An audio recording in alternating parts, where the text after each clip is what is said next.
I think there's a few things, when I say meditation to you now, all of you have, the idea of what that means in your minds, of course, and there'll be a really broad variety of what that meaning is in this room alone.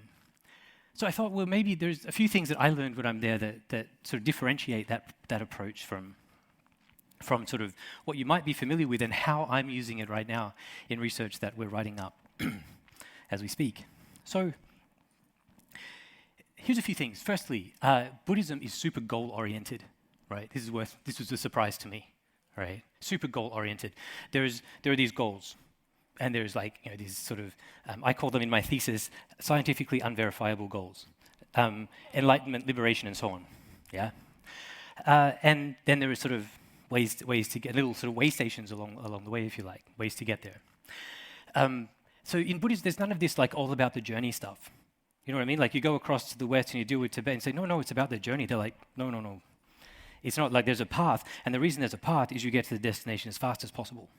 So people who are really goal-oriented, who like ticking things off to-do lists, like my wife, really respond to that. So goal-oriented. Meditation, the word is so fraught as we translate it from, say, Sanskrit or Tibetan. It's basically thought of as contemplative technology is the term I use. Yeah. And what the technology is for, the technology is specifically to get you along that path. That's what it's for. Right? So you use this technology in a way, we'll talk to you about in a moment, to get to these goals. Also, just a brief note on mindfulness, again, especially in the Tibetan tradition, but in Buddhism generally, mindfulness isn't the end game by any means. It never has been, never will be. Mindfulness is a tool. You develop mindfulness in order to do other stuff with it. It's a skill you learn in order to do other things. And that's missed a lot, I find, in the modern popularization, where there's this idea that mindfulness is the sort of goal. It's not. Improving your mindfulness skills will help you better use the technologies to get you to where you're going, right? And then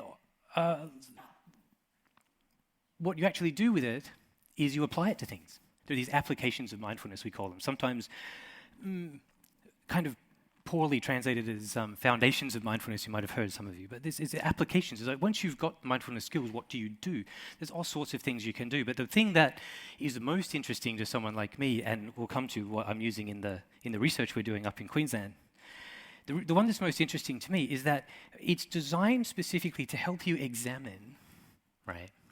Help you examine how much of your experience in your life comes from your side and how much comes from outside.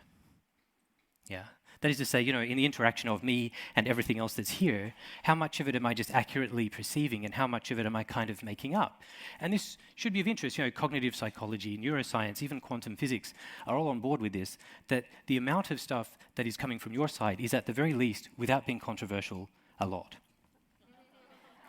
A lot.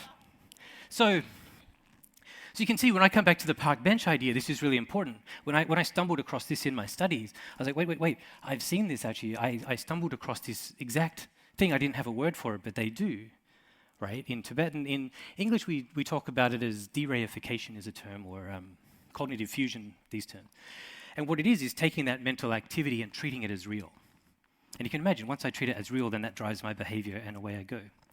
So we've got all these things, up and running, so I've learned all this stuff, and at some point I come back to Australia. I come back to Sydney, actually, where I work translating at Vajrayana Institute. I do a degree in Sanskrit and psychology while I'm here.